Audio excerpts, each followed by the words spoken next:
আল্লাহ আলীর চোখ দুইটা আপনি ভালো করে দেন।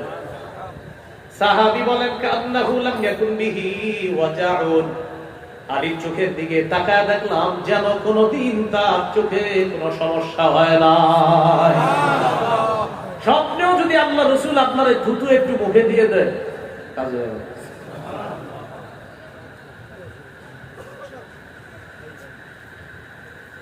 আল্লাহ আমাদের সকলকে কথাগুলো বোঝার তৌফিক দান। এই হলো নবীর থুতু মুবারক। রাসূল সাল্লাল্লাহু আলাইহি সাল্লামের কুলি কেমন ছিল? কুলি বুঝেননি? কুলি, এই কুলি ছিল কেমন? মুসনাদে আহমদ হাদিসের কিতাব 18838 নম্বর হাদিস। এই হাদিসের মধ্যে আছে উতিয়া রাসূলুল্লাহ সাল্লাল্লাহু আলাইহি ওয়াসাল্লাম বিদালবিন মিন মা, নবীজির কাছে এক বালতি পানি আনা হলো। ফাশারিবা মিনহু, আল্লাহ নবী পানি পান করলেন, করার পর ফাবাজ্জা, কুলি করলেন, করার পর ফাবাজ্জা ফিদালবি, বালতির মধ্যে কুলির পানি ফেলে দিলেন। সাহাবী বলেন বালতির পানি আর কুলির পানি একসাথে হওয়ার পর ফাফাহা মিনহা মিসলু রিহিল মিসক, সুবহানাল্লাহ, পানি থেকে মেশক আম্বরের ঘ্রাণ বের হওয়া শুরু হয়। নবীজির ফু ছিল কেমন? ফু বিসমিল্লাহির রহমানির রহিম। এই ফু কেমন ছিল? ফু এই বিসমিল্লাহির রহমানির ফু দেই না, ইমাম সাহেবের কাছে বাচ্চা নিয়ে যান ফু দেয়, এই ফু ছিল কেমন? আবু দাউদের বর্ণনা, সাহাবীর নাম সালামা ইবনুল আকওয়া রাদিয়াল্লাহু তাআলা, তার পায়ের গোড়ালিতে একটা আঘাত, জখমের চিহ্ন, ক্ষতর চিহ্ন। ইয়াজিদ ইবনে আবি উবাইদ বলেন রাআইতু আসারা দারবাতিন ফি সাফি সালামাতা রাদিয়াল্লাহু তাআলা আন, সাহাবী সালামা ইবনুল আকওয়ার পায়ের গোড়ালির মধ্যে আমি একটা আঘাতের চিহ্ন দেখলাম। আঘাতের চিহ্ন দেখার পর আমি তাকে প্রশ্ন করলাম মা হাযিহি, আপনার পায়ে এটা কিসের আঘাত? সাহাবী সালামা জবাব দিলেন আসাবাতনি ইয়াউমা খায়বার, আমি খায়বারের যুদ্ধের দিন আঘাতপ্রাপ্ত হলাম। খায়বারের যুদ্ধের দিন আমার সমস্যা হয়েছে, পায়ের গোড়ালিতে আমার আঘাত লেগেছে। ফাদুইয়া বি, আমাকে ডাকা হলো নবীর কাছে। ফাউতিয়া বি রাসূলুল্লাহ সাল্লাল্লাহু আলাইহি ওয়াসাল্লাম, আমাকে আল্লাহ রাসূল সাল্লাল্লাহু আলাইহি সাল্লামের কাছে নিয়ে যাওয়া হলো। ফানাফাসা ফিয়া সালাসা নাফাসাত, আল্লাহ নবী আমার পায়ের গোড়ালির আঘাতের জায়গায় 3টা ফু দিলেন, 3টা ফু। ফামাশতাকাইতুহা হাত্তাল আন, ফু দেওয়ার পর থেকে আজ পর্যন্ত আমি আমার এই আঘাতের জায়গায় কোনো ব্যথা অনুভব করি না। সুবহানাল্লাহ। এই গেল রাসূল সাল্লাল্লাহু আলাইহি সাল্লামের ফু। রাসূলুল্লাহ সাল্লাল্লাহু আলাইহি সাল্লামের গলা কেমন ছিল? গলা বিরিজ আছে, তাহলে বোঝানো সহজ হচ্ছে। আচ্ছা বিরিজ লাগতো না, নাই মনে হয়। এই টাকা, এটা একটা রূপার প্লেট। বলেন কিসের প্লেট? রূপা। রূপা, রূপার প্লেটের মধ্যে মণি মুক্তা যদি রেখে দেওয়া হয় সৌন্দর্যতা বাড়বে না কমবে? সাহাবী বলেন কান্না উনকাহু জিদু দুমিয়াতিন ফি সাফাইল ফিদ্দা, খোলা একটা রূপার পাত্রে মণি মুক্তা বসায় দিলে যেমন সুন্দর, যেন আল্লাহ তাআলা মণি মুক্তা নামক নবীর গলাটাকে রূপা নামক দেহের মধ্যে আল্লাহ বসায় দিয়েছে। সুবহানাল্লাহ। শুরুতে না বললাম কান্নামা সিগামিন ফিদ্দা, যেন তার দেহটা রূপা দিয়ে তৈরি করা, যেন রূপার মধ্যে একটা মণি মুক্তা মতি আল্লাহ বসায় দিয়েছে। মূর্তি না, কিন্তু মতি বলছে। এই ছিল রাসূলের গলা মোবারক। গলার নিচে কাদের কাছে ছিল আপনার একটা মোহরে নবুওয়াত। রাআইতুল খাতামা ইনদা কাতিফিহি, কাদের কাছে একটা মোহরে নবুওয়াত দেখেছি মিসলা বাইজাতিল হামামা, কবুতরের ছোট্ট ডিমের মতো। কিসের মতো? কবুতরের ছোট্ট ডিমের মতো। রাসূল সাল্লাল্লাহু আলাইহি সাল্লামের মোহরে নবুওয়াত আল্লাহ তাআলা তার মাধ্যমে নবুওয়াত খতম করে দিয়েছেন, এরপরে আর নবী হবে না। আমাদের নবীর পরে কেউ যদি ইনিয়ে বিনিয়ে এভাবে সেভাবে তাকে নবুয়ত দাবি করে আর তার অনুসারীরা এটা মেনে নেয়, আর তাদেরকে যারা সমর্থন করবে সন্দেহ ছাড়া সবাই কাফের। সন্দেহ ছাড়া কি হবে? সবাই কাফের। অনেক অফিসের সামনে দেখবেন লেখা আছে লা ইলাহা ইল্লাল্লাহু মুহাম্মাদুর রাসূলুল্লাহ সাল্লাল্লাহু আলাইহি সাল্লাম। কালিমা সুন্দর। এবার আপনি অফিসের নাম দেখে আপনি টেনশনে পড়ে যাবেন, আপনার ওলামায়ে কেরাম এদেরকে কাফের কয় কেন? বা বাংলাদেশের আলেমরা তাদেরকে কাফের কয়। কালিমা তো ঠিক আছে, এই কালিমা তো আমাদেরও কালিমা, কথা সত্য। এবার তাদের একজনকে বললেন, ভাই অনুবাদ করেন। অনুবাদ করতেছে, আল্লাহ ছাড়া কোনো ইলাহ নাই, মুহাম্মদ সাল্লাল্লাহু আলাইহি সাল্লাম আল্লাহর রাসূল, কালিমাও ঠিক, অনুবাদও ঠিক। তাহলে হুজুররা কাফের কয় কেন?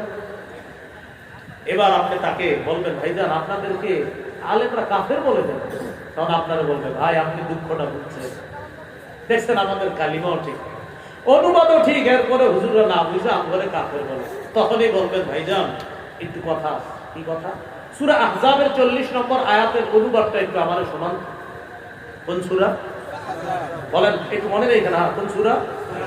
আহজাব। আপনাদের অনেক সময় ফেসবুকে যুদ্ধ করেন আপনারা, এই জাতির লোকরা দাওয়াত দিবে আপনাকে, আপনি হঠাৎ বলবেন সূরা আহজাবের 40 নম্বর আয়াতের অনুবাদটা আমার একটু শিখিয়ে দেন।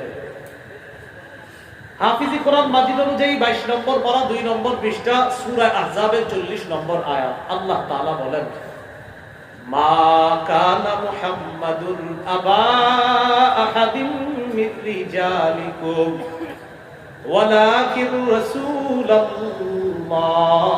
ওয়া খাতামান নাবিয়্যিন।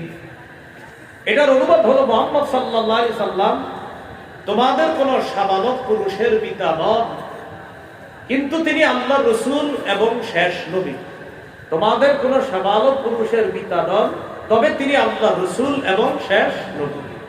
ওই ব্যক্তিকে বলবেন অনুবাদটা করেন, তখন সে অনুবাদ করবে, মুহাম্মদ সাল্লাল্লাহু আলাইহি সাল্লাম তোমাদের কোন সাবালক পুরুষের পিতা নন, তবে তিনি আল্লাহর রাসূল। এতটুকু অনুবাদ করার পরে সামনের জায়গাটা অনুবাদ না করে আপনাকে বলবে খাতামান নবিয়্যিনের একটু ব্যাখ্যা। কি বলবে আপনাকে? বলেন সবাই, কি বলবে? আপনি বলবেন খাতামান নবিয়্যিন অর্থ হলো শেষ নবী। আপনি শুধু বলেন আমাদের নবী শেষ নবী কিনা, এটা শুধু বলেন। সে আপনাকে বলবে ব্যাখ্যা আছে, আপনি বলবেন ইমাম গাজালি বলেছে। বলেন সবাই, ইমাম গাজালি বলেছে। খাতামান নবিয়্যিন অর্থ বলেন শেষ নবী। শেষ নবী, নবীর পরে নবী নাই, ব্যাখ্যার সুযোগ নাই। যদি বলে খাতামান নবিয়্যিনের ব্যাখ্যা আছে, আপনি বলবেন ব্যাখ্যার সুযোগ নাই, আমাদের নবীর পরে নবী নেই। এবার সে আপনাকে কৌশলে বলবে, তাহলে ঈসা নবী যে দুনিয়াতে আসবে কিয়ামতের আগে? এই প্রশ্ন অনেকের মাথায় ঘুরপাক খায়। কিয়ামতের আগে কোন নবী আসবে? আপনারে বারবার বলবে কোন নবী আসবে? আপনি বলবেন আমাদের নবীর পরে নবী হবে না। বলেন আমাদের নবীর পরে নবী হবে না। আবার বলেন। সে বলবে নবী আসবে না, আপনি বলবেন নবী হবে না। সে বলবে নবী আসবে না, আপনি বলবেন নবী হবে না। আবার সে বলবে নবী আসবে না, আপনি বলবেন নবী হবে না। কি বলবেন? নবী হবে না। এবার আপনি বলবেন, বলেন ঈসা নবী, আমাদের নবীর আগের নবী, তিনি আমাদের নবীর আগে নবী হয়েছেন, আমাদের নবীর পরে আর নবী হয় নাই, আর নবী হবে না। ঈসা নবী, নবী হবে না, তিনি আসবে। তিনি আগের নবী, তিনি মরে নাই, দুনিয়াবি বিধান মৃত্যু, এই বিধান পালনের জন্য তিনি দুনিয়াতে আসবে। দুনিয়াতে আসবে। বলবেন আপনি আমাদের নবীর পরে দুনিয়াতে আবার সব নবীরাও যদি আসে, তোমার সমস্যা কি? তারা নবী হয়েছে আমাদের নবীর আগে। কথা হলো আমাদের নবীর পরে আর নবী হয় নাই, হবে না। তুমি যদি এটা বিশ্বাস না করো, তুমিও কাফের, তোমার অনুসারী যারা হবে তারাও কাফের। সারা দুনিয়াও যদি বলে যে নবীর পরে নবী হবে, সবাই কাফের। বাংলাটা মুখস্থ রাখবেন। ধোঁকাবাজ আপনার ধোঁকা দিবে, আসবে না, আপনি বলবেন হবে না। বলবে আসবে না, আপনি বলবেন হবে না। আল্লাহ আমাদেরকে বুঝার তৌফিক দান করেন। এই হলো রাসূল সাল্লাল্লাহু আলাইহি সাল্লাম শেষ নবী।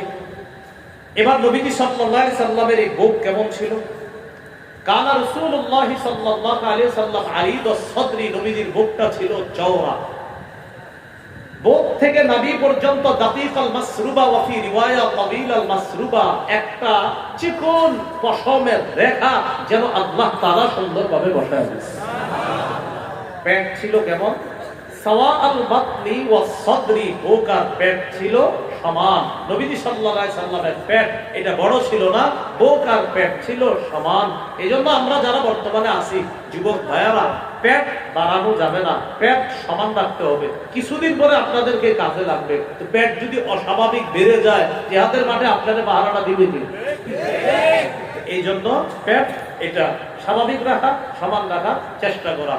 এশার নামাজের আগে খাবার খাবেন, এশার পর 2 রাকাত সুন্নত হলো 6 রাকাত, আরো 8 রাকাত পড়বেন নফল, এই হলো 14 রাকাত। এরপর 3 রাকাত বিতির পড়বেন, এই হলো 17 রাকাত নামাজ পড়বেন। এরপর আর কিছু খাবেন না, এশার আগে খাবেন, এশার পর মোট 17 রাকাত নামাজ পড়ে আপনি ঘুমায়া যাবেন। সকালবেলা আগে আগে উঠবেন, ফজরের পর কিছুক্ষণ হাঁটবেন। পেট আপনাকে বলবে তুমি ভালো থাকো, আমি বিদায় নিচ্ছি। পেট বাড়তে দেওয়া যাবে না। রাসূল সাল্লাল্লাহু আলাইহি সাল্লামের হাত এবং পা ছিল কেমন? তিরমিজির বর্ণনা 3637 নম্বর হাদিস। কানা রাসূলুল্লাহ সাল্লাল্লাহু আলাইহি ওয়াসাল্লাম শাসনাল কাফাইনি ওয়াল কদামাইন। নবীজির হাত ছিল মাংসালো, পা ছিল মাংসালো। হাত ছিল নরম, রেশমের কাপড় যতটা তুলতুলে নরম, এর চাইতেও নরম ছিল রাসূল সাল্লাল্লাহু আলাইহি সাল্লামের হাত মোবারক। তবে তিনি তরবারি যখন নিতেন, তিনি হয়ে যেতেন শ্রেষ্ঠ মুজাহিদ। পা ছিল কেমন? মাশা কান্নামা ইন হাত্তামিন সালাম। তিনি রাস্তা দিয়ে হাঁটতেন যেন উপর থেকে কেউ নিচে নামতেছে। আল্লাহ রাসূল সাল্লাল্লাহু আলাইহি সাল্লাম এইভাবে রাস্তা দিয়ে তিনি হাঁটতেন। রাসূলুল্লাহ সাল্লাল্লাহু আলাইহি সাল্লামের এইগুলো জন্ম মোবারক, মাথা থেকে পা পর্যন্ত আল্লাহ রাসূল সাল্লাল্লাহু আলাইহি সাল্লামের বর্ণনা। এবার আপনারা একটু বলেন তো, জন্ম হয়েছে কি বারে? সোমবারে। আবার বলেন, সোমবারে। সহিহ মুসলিমের বর্ণনা 1162 নম্বর হাদিস। এই হাদিসের মধ্যে আছে সুইলা রাসূলুল্লাহ সাল্লাল্লাহু আলাইহি সাল্লাম আন সাওমি ইয়াউমিল ইসনাইন। রাসূলুল্লাহ সাল্লাল্লাহু আলাইহি সাল্লামকে সোমবারের রোজা সম্পর্কে জিজ্ঞাসা করা হলো। فقال رسول الله صلى الله عليه وسلم يوم ولدت فيه। সোমবার আমি রোজা রাখি, এর কারণ হলো সোমবারে আমার জন্ম, তাই সোমবার দিন আমি রোজা রাখি। একটু বুঝেন, বলেন তো সোমবার দিন নবী কি রাখতেন? বছরে একদিন সোমবার হয়, কবে? সপ্তাহে। তাহলে সপ্তাহে প্রতি সোমবারে জন্মদিনে রাসূল সাল্লাল্লাহু আলাইহি সাল্লাম শুকরিয়াতান কি রাখতেন? রোজা রাখলে কি খায় না না খাওয়া থাকে? বাৎসরিক জন্মদিনে যেটা হয়, এটা কি খাওয়া হয় না না খাওয়া হয়? খাওয়া হয়। তাহলে সাপ্তাহিক রাসূল সাল্লাল্লাহু আলাইহি সাল্লাম জন্মদিনে আমল করতেন, এটা হলো সুন্নাহ। বাৎসরিক ভাবে যেটা করা হয় এটা হলো বেদআত। বেদআত ছাড়তে হবে, সুন্নাহ ধরতে হবে। বেদআত ছাড়তে হবে, সুন্নাহ ধরতে হবে। তাহলে নবীর জন্মদিনের আমল রোজা রাখা, এটা বাৎসরিক না সাপ্তাহিক? এটা কি বছরে একবার না সপ্তাহে একবার? সপ্তাহে একবার। তাহলে বাৎসরিক যেটা, এটা বেদআত। সাপ্তাহিক নবীজির জন্মদিনে রোজা রাখা, এটা হলো সুন্নাহ। আল্লাহ আমাদেরকে সুন্নাহের অনুসারী হওয়ার তৌফিক দান করুন। এবার শুনুন, নবীজির জন্মদিনকে কেন্দ্র করে ভারত উপমহাদেশ, বিশেষ করে আমাদের বাংলাদেশও প্রচুর বেদাতি কর্মকাণ্ড হয় না?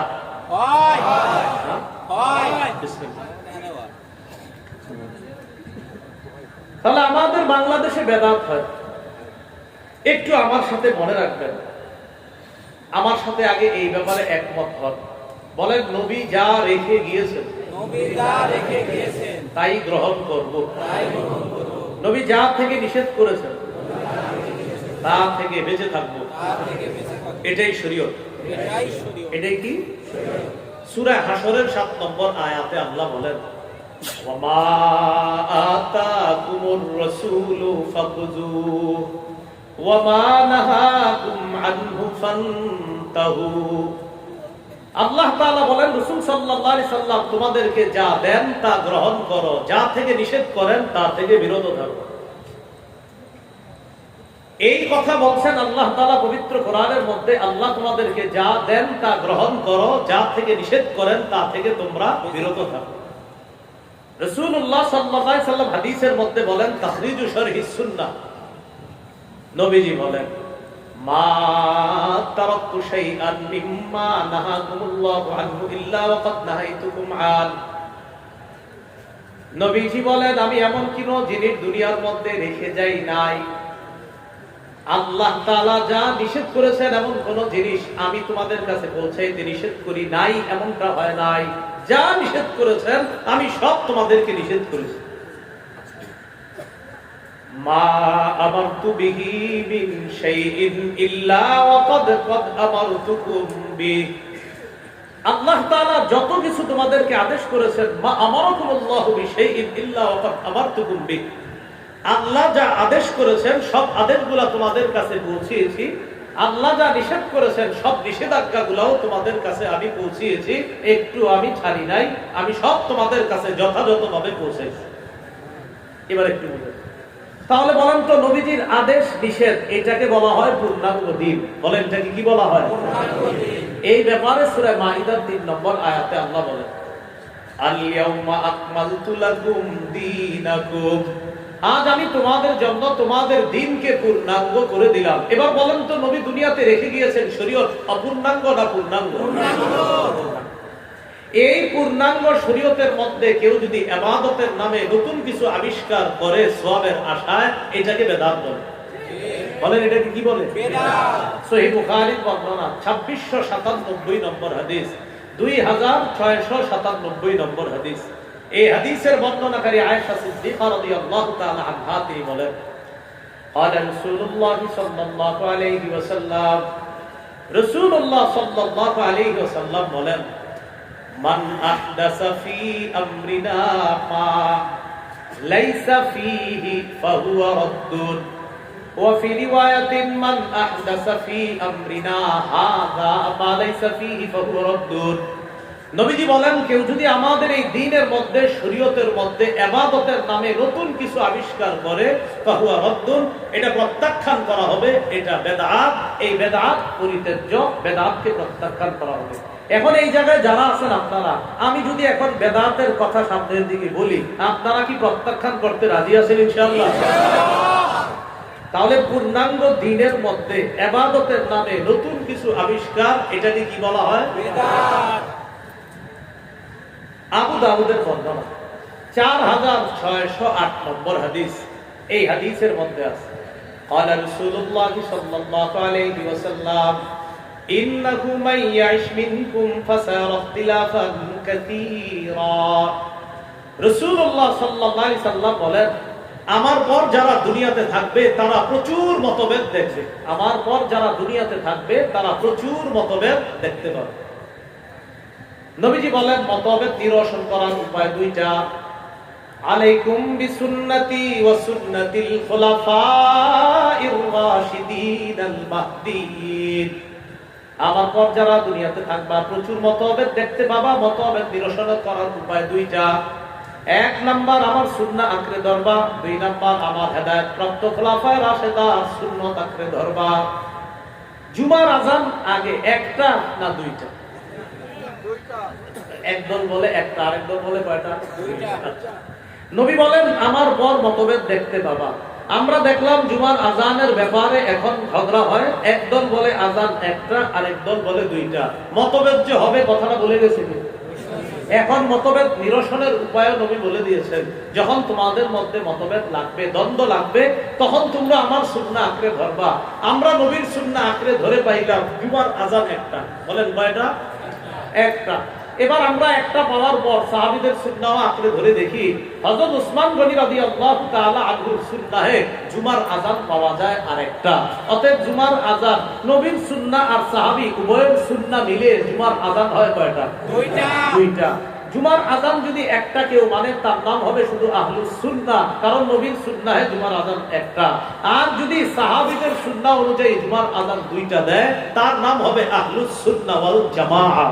কারণ রাসূল সাল্লাল্লাহু আলাইহি সাল্লামের সুন্নাহ অনুসরণ করা, এটার নাম আহলুস সুন্নাহ। সাহাবা কেরাম তাদেরটা অনুসরণ করা, এটার নাম হবে আহলুস সুন্নাহ ওয়াল জামাআহ। সাহাবীরা প্রশ্ন করছে, হুজুর একদল জান্নাতি হবে, তারা কারা? নবী জবাব দিয়েছেন, আমি যেই মত পথের উপরে আছি আর আমার সাহাবারা যেটার উপরে আছে, তারাই হবে একমাত্র নাজাত প্রাপ্ত। তাহলে বলেন তো শুধু আহলুস সুন্নাহ না আহলুস সুন্নাহ ওয়াল জামাআহ? তাহলে এক আযান হলে এটা শুধু রাসূলের সুন্নাহ হলো, দুই আযান হলে নবীর সুন্নাহ, সাহাবীদের সুন্নাহ। এবার একটু মন দিয়ে বুঝেন, সাহাবীদের সুন্নাহটা যে আমরা ধরতে হবে, কথাটা কে বলছে? আবার বলেন, সাহাবীদের সুন্নাহ ধরার কথাটা কে বলছে? তাহলে হযরত উসমানের সুন্নাহ যে আমরা গ্রহণ করলাম, মানে কার কথা মানলাম? নবীজির কথা। অতএব সাহাবীদের সুন্নাহ মানা মানিও নবীর সুন্নাহ মানা। কথাটা কি সবাই বুঝতে পারছি?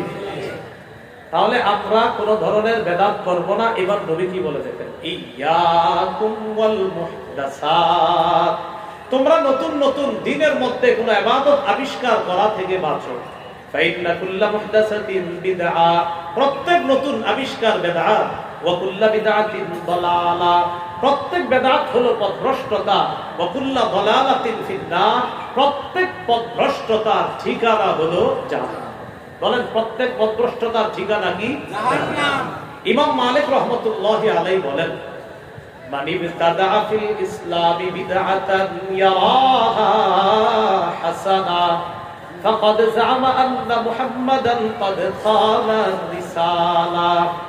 ইমাম মালিক বলেন, কেউ যদি ইসলামের মধ্যে নতুন কোন বেদাত চালু করে আর এটাকে যদি সে উত্তম মনে করে, কেমন যেন সে এই দাবি তুলল মুহাম্মদ সাল্লাল্লাহু আলাইহি সাল্লাম তার দায়িত্ব পালনে খেয়ানত করে গেছে, দুনিয়াতে দিন পূর্ণাঙ্গ রেখে যেতে পারে নাই, সে কেমন যেন এই কথা বলল। এটা একটু বুঝেন। অনেকে বেদাত করে, করার পর ইমাম সাহেবরা আইসা মাগরিবের আগে আসরের পরে বলে, হুজুর আজকে জুমার নামাজে আপনি যে বেদাতের আলোচনাটা করলেন এটা বুঝছি আমি। বললেন, হুজুর আপনি যে জিনিসটাকে বেদাত বললেন, এই বেদাত করলে তো আমার চোখে পানি আসে। কি বলছে? বেদাত করলে আমার চোখে কি আসে? মানে জুমার নামাজে খতিব সাহেব আলোচনা করছে যে ভাই এই এই কাজগুলা বেদাত। এক মুসল্লি বিকাল বেলা আইসা কয়, হুজুর আপনি যেই আমলগুলা বেদাত বললেন এইগুলা করলে আমার ভালো লাগে, চোখে পানি আসে। এখন আপনাদেরকে আমি কি বলবো, যেহেতু তার বেদাত করার পর চোখে পানি আসে, এখন এটা কি জায়েজ হয়ে যাবে? প্রথম উত্তর হলো, কেউ যদি বলে বেদাত কাজ করলে আমার চোখে পানি আসে, অনেক মুসল্লিরা ইসা ইমাম সাহেবরে এটাও বলে, হুজুর কিছু কিছু ইমোশনাল নাটক সিনেমা দেখলে চোখে পানি আসে। চোখে কি আসে? বলে এটা জায়েজ? নাটক সিনেমা দেখে চোখের পানি জায়েজ? নাটক সিনেমা হারাম, এটা দেখে চোখের পানিও হারাম। বেদাত হারাম, এটার কারণে চোখে পানি আসলেও সেটাও হারাম। বেদাত এটা কখনো হালাল হবে না। এই হলো বেদাত। এবার আমার সাথে বলেন, বলেন আমাদের দেশে কিছু বেদাত কবর কেন্দ্রিক, যা মানুষকে শিরিক পর্যন্ত পৌঁছায় দেয়। আবার বলেন তো, আমাদের দেশে কিছু বেদাত কবর কেন্দ্রিক, যা মানুষকে শিরিক পর্যন্ত পৌঁছায় দেয়। এই কথার সাথে কি আপনারা একমত? আচ্ছা, এবার একটু শুনেন। রাসূলুল্লাহ সাল্লাল্লাহু আলাইহি সাল্লাম ইন্তেকালের 5 দিন আগের হাদিস। কয়দিন আগের ইন্তেকালের? আচ্ছা আপনারা বলেন তো, ইন্তেকালের 5 দিন আগে নবীজি সাল্লাল্লাহু আলাইহি সাল্লাম যে হাদিসটি বলেছেন, এই হাদিসটির গুরুত্ব কম না অনেক বেশি? অনেক বেশি। ইন্তেকালের 5 দিন আগে সহিহ মুসলিমের বর্ণনা 1175 নম্বর হাদিস, মাদ্রাসার পাঠ্যপুস্তক অনুসারে 532 নম্বর হাদিস। এই হাদিসের বর্ণনাকারী সাহাবীর নাম জুনদুব রাদিয়াল্লাহু তাআলা আন। তিনি বলেন, সামি'তু রাসূলুল্লাহ সাল্লাল্লাহু আলাইহি ওয়াসাল্লাম ক্বাবলা আন ইয়ামুতা বিখামসিন ওয়া হুয়া ইয়াকুল,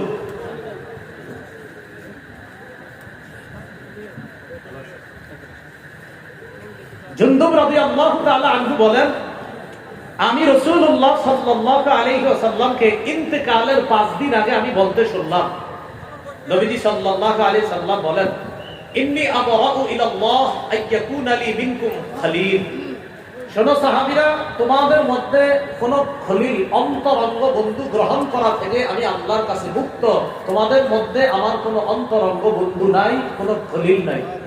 কেন নাই? ফাইন্নাল্লাহ তাআলা ক্বাদ ইত্তাখাযানি খলিলান কামা ইত্তাখাযা ইব্রাহিমা খলিলা।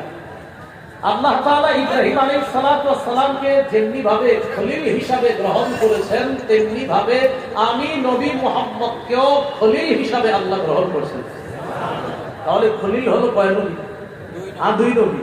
ইব্রাহিম খলিলুল্লাহ, মুহাম্মদ খলিলুল্লাহ, হাবিবুল্লাহ, রাসূলুল্লাহ। সুবহানাল্লাহ। আমাদের নবী খলিলুল্লাহ, হাবিবুল্লাহ, রাসূলুল্লাহ সাল্লাল্লাহু আলাইহি ওয়াসাল্লাম। ইব্রাহিম নবীও খলিলুল্লাহ, আমাদের নবীও খলিলুল্লাহ, পাশাপাশি হাবিবুল্লাহ, রাসূলুল্লাহ। নবীজি বলেন, লাউ কুনতু মুত্তাখিযান মিন উম্মতি খলিলা লাত্তাখাযতু আবা বকরিন খলিলা। আমার উম্মতের মধ্যে কাউকে যদি অন্তরঙ্গ বন্ধু তথা খলিল হিসাবে গ্রহণ করতাম, তাহলে আবু বকরকে খলিল হিসাবে গ্রহণ করতাম। একটু বুঝেন, কয়েকদিন আগের হাদিসের ইন্তেকাল। এবার নবীজি সাল্লাল্লাহু আলাইহি সাল্লাম বলেন, আলা ওয়া ইন্না মান কানা ক্বাবলাকুম ইত্তাখাযু কুবুর আমবিয়াইহিম ওয়া সালিহিহিম মাসাজিদা। শোনো, তোমাদের পূর্ববর্তী জাতি তাদের নবীদের কবর আর ওলিদের কবরকে সিজদার স্থান বানিয়েছে। আলা ফালা তাত্তাখিযুল কুবুর মাসাজিদা। শোনো আমার উম্মত, তোমরা নবীদের কবরকে, ওলিদের কবরকে সিজদার স্থান বানাবা না। আনহাকুম আন যালিকা, আমি তোমাদেরকে নিষেধ করে যাচ্ছি। বলেন তো, কবর কেন্দ্রিক সিজদা করা, সিজদার স্থান বানানো, এই নিষেধাজ্ঞাটা ইন্তেকালের কয়দিন আগে করছে? 5 দিন। এবার আপনাদেরকে সর্বশেষ নবীর ইন্তেকালের দিনের হাদিসটি শুনিয়ে আমি ইনশাআল্লাহ শেষ করছি। আমাদের গর্ব, হুজুরের বাড়ি কিন্তু কুমিল্লা, এটা জানেন আপনারা। অনেকে মনে করে হুজুরের বাড়ি কুমিল্লা। আমি জিজ্ঞেস করলে আমি কই হ্যাঁ কুমিল্লা।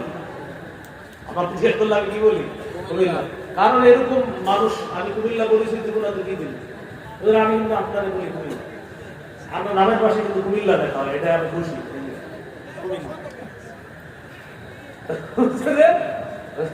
কিন্তু কুমিল্লার না, কুমিল্লার সাথে এমন ভাবে জড়িয়ে গেছে, কারণ আমগো কুমিল্লা হয়ে গেছে। আমিও কুমিল্লা, হুজুর আমাদের কুমিল্লা। হুজুর ইনশাআল্লাহ আলোচনা করবো। আমি সর্বশেষ শেষ করছি। সহিহ বুখারীর বর্ণনা, নবীজির ইন্তেকালের দিনের হাদিস, 435 নম্বর হাদিস। লাম্মা নুজিলা বিরাসূলিল্লাহ সাল্লাল্লাহু আলাইহি ওয়াসাল্লাম, যেদিন নবীজির মুমূর্ষু অবস্থা, তাফিকা ইয়াতরাহু কানা তাফিকা ইয়াতরাহু ওয়া ফি রিওয়ায়া ফাজআলা, আর কোন বর্ণনা আছে তাফিকা ইয়াতরাহু খামিসাতান আলা ওয়াজহিহি, একটা কাপড় চেহারার উপরে এইভাবে নবীজি রাখলেন ইন্তেকালের দিনে। এইভাবে ফাইদা তাম্মা, যখন প্রাণটা বের হবে, মুমূর্ষু অবস্থায় এভাবে রাখলেন, আর প্রাণটা যখন বের হবে, কাশাফাহা আন ওয়াজহিহি, চেহারা মুবারক থেকে কাপড়টা সরায় দিয়েছে। কাপড় সরানোর পর নবীজি বললেন, লানাতুল্লাহি আলাল ইয়াহুদি ওয়ান নাসারা। দেখেন, প্রাণ যাবে যাবে ওই অবস্থা একটু আগে বলতেছে, ইহুদিদের উপর আল্লাহর অভিশাপ, খ্রিস্টানদের উপর আল্লাহর অভিশাপ। ইত্তাখাযু কুবুর আমবিয়াইহিম মাসাজিদা, তারা তাদের নবীদের কবরকে সিজদার স্থান বানিয়েছে। ইউহাদ্দিরু মা সানাউ, উম্মতকে সতর্ক করে যাচ্ছে, উম্মত তোমরা এগুলা করবা না। আমি ইন্তেকালের পর আমার কবরকে সিজদার স্থান বানাবা না। পৃথিবীতে সবচেয়ে শ্রেষ্ঠ আল্লাহর ওলি আমার নবী, সবচেয়ে শ্রেষ্ঠ নবী আমার নবী, শ্রেষ্ঠ রাসূল আমার নবী, পৃথিবীর শ্রেষ্ঠ শাইখুল হাদিস আমার নবী, শ্রেষ্ঠ মুহাদ্দিস, মুফাসসির, মুফতি, মানুষের যত শ্রেষ্ঠ গুণাবলী আছে সব আমার নবী। তাকে সিজদা দেওয়া শিরক, তার কবরকে সিজদা দেওয়া শিরক। অতএব দুনিয়ার অন্য কোন পীর, গাউস, কুতুব, ওলি, আউলিয়া, তার পায়ে সিজদা দেওয়া শিরক, তার কবরে সিজদা দেওয়া শিরক হারাম। শ্রেষ্ঠ মানুষ যিনি, তিনি বলে গেলেন সাবধান, এগুলা করবা না। তাহলে বলেন আমরা, বলেন আমরা কবর কেন্দ্রিক শিরক করব না, বেদাত করব না।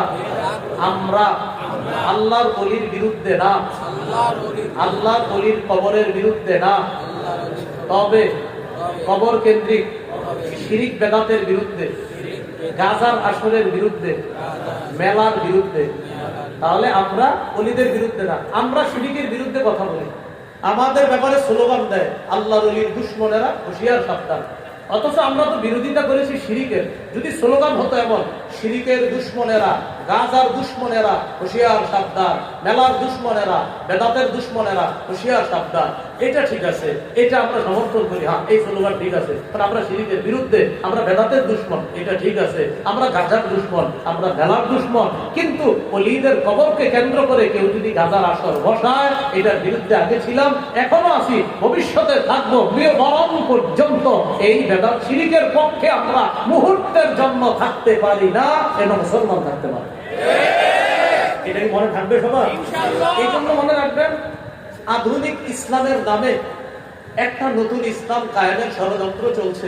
এটা কুষ্টিয়ার দিক থেকে গন্ধটা আসতেছে। মানে ষড়যন্ত্র হতে হতে বলা হচ্ছে যে দাউদ নবী গান গাইতে গাইতে নবুয়ত পেয়েছে। কি গাইতে গাইতে নবুয়ত পাইছে? গান গাইতে গাইতে নবুয়ত পাইছে। আমি চিন্তা করি এই কথা বললো কেন, তখন আমি বলছি বুখারীর একটা হাদিস আছে, হে ওই হাদিস গবেষণা করে বলছে দাউদ নবী গান গাইছে। বুখারীতে আছে আবু মুসা আশআরী রাদিয়াল্লাহু তাআলা আনহু কোরআন তেলাওয়াত শুনে নবীজি সাল্লাল্লাহু আলাইহি সাল্লাম বললেন, আবু মুসা তোমার কণ্ঠ এত সুন্দর, লাকাদ উতিতা মিজমার বিন মাযামিরি আলি দাউদ, দাউদ নবীর কণ্ঠ যেমন সুন্দর তোমাকেও দাউদ নবীর কণ্ঠের মতো চমৎকার কণ্ঠ দান করা হয়েছে। এটার অনুবাদ কি করছে জানেন? যে দাউদ নবীর মতো বাদ্যযন্ত্র তোমাকেও দেওয়া হয়েছে। আবু মুসা রাদিয়াল্লাহু তাআলা আনহু পড়ছে কোরআন, নবীজি আপনার বিবি রাতের বেলা পিছনে দাঁড়ায় দাঁড়ায় কোরআন শুনছে, আপনাদের আয়েশা সিদ্দিকার এজন্য বউ নিয়ে রাতে একটু হাঁটতেন জন্য, নবীজি তার বিবির নিয়ে গেছে পিছনে দাঁড়ায় কোরআন শুনছে। পরের দিন আবু মুসা নবীজির কাছে গেছে, যাওয়ার পরে নবীজি বললেন, আবু মুসা রাতের বেলা তোমার তেলাওয়াত শুনছি। হুজুর কখন? কোন জায়গায় দাঁড়ায় তুমি তেলাওয়াত করছো? আমি আয়েশা তোমার পিছনে দাঁড়ায় দাঁড়ায় তেলাওয়াত শুনছি। আবু মুসা রাদিয়াল্লাহু তাআলা আনহু বললেন, লাউ আলিমতু বিমাকানি লাহাব্বাতু লাকা তাহবীরা, হুজুর আমি যদি জানতাম আপনি আমার পিছনে আছেন আরো সুন্দর করে আমি কোরআন তেলাওয়াত করতাম। তখন নবীজি বললেন, আবু মুসা লাকাদ উতিতা মিজমারান মিন মাযামিরি আলি দাউদ, মুসলিমও আছে বুখারীতেও আছে, দাউদ নবীর কণ্ঠের মতো অসাধারণ কণ্ঠ তোমাকে দেওয়া হয়েছে। এই কথার অনুবাদ লাগাইছি কি, দাউদ নবী গান গাইতে গাইতে নবুয়ত পেয়ে গেছে। এই জন্য খুব সতর্ক থাকবেন। আল্লাহ তাআলা আমাদের সকলকে যে কথাগুলো শুনলাম বললাম আমল করার তৌফিক দান করেন। এবার সামনে যারা আছেন ওলামায়ে কেরাম, সামনে দুই হাত তোলেন, সামনে যারা দুই হাত তোলেন, আল্লাহ ওলামায়ে হযরত আপনারা তুলছেন, হাত নামাইবেন না। এতক্ষণ কি আমরা কিছু শিখছি? দুই হাত এইভাবে টান টান করে বলেন, শিখছি? মাহফিলগুলার একটা নিয়ম হলো কি না, হাত নামায় না। এক আলোচনা শেষ করলে ওই মাঝে কি করে একটু ইস্তেঞ্জা করে আসি, অথচ আমি যদি আরো আধা ঘন্টা বলি আপনি কিন্তু ইস্তেঞ্জা যাবেন না, তাহলে ইস্তেঞ্জাটা আধা ঘন্টা ঠিক রাখবেন। কারো যদি ইস্তেঞ্জার প্রয়োজন হয় আপনি আস্তে কাউরে পাশের জন কি করে চা খাইতে গেলে এরকম করে, চল আমি একটু চা খাইছো, আপনি হেরে কেন বলার দরকার চা খাওয়ার কথা। এই জন্য আপনারা পাশের জনকে কিছু বললেন না, তাশকিল করেন না, হাত নামায় না, দুই হাত উঠায় রাখেন। আমি ওঠার পর হযরত ইনশাআল্লাহ আলোচনা শুরু করবে, আল্লাহর রাস্তায় এই পরিবেশটা আপনারা নষ্ট করবেন না। যদি কিছু শিখে থাকেন তাহলে এই মহব্বতের খাতিরে বলছি, কারো হাজাত যদি হয় হুজুর শুরু করবে, এরপর চুপে চুপে কাউকে না জানা আস্তে ধীরে উঠতে পারে। আমি নামার পরে মুসাফাহারও প্রয়োজন নাই, সবাই ইনশাআল্লাহ আমরা এইভাবে বাস আলোচনা শুনবো। আমি আস্তে ধীরে চলে যাব, কারণ মুসাফা করতে গেল এই জায়গাটা পরিবেশ নষ্ট হবে। এই জন্য সবাই দিকে আমরা ফোকাস করবো। আপনাদেরকে মহব্বত করি। আজকে এই শর্তে একটা দোয়া করি, এই যারা যারা হাত তুলছেন সবার সাথে যেন আল্লাহ জান্নাতে দেখা করে। উঠার পর যারা যারা উঠবেন না সবার সাথে যেন আল্লাহ জান্নাতে দেখা করে। আসসালামু আলাইকুম ওয়া রাহমাতুল্লাহি ওয়া বারাকাতুহু।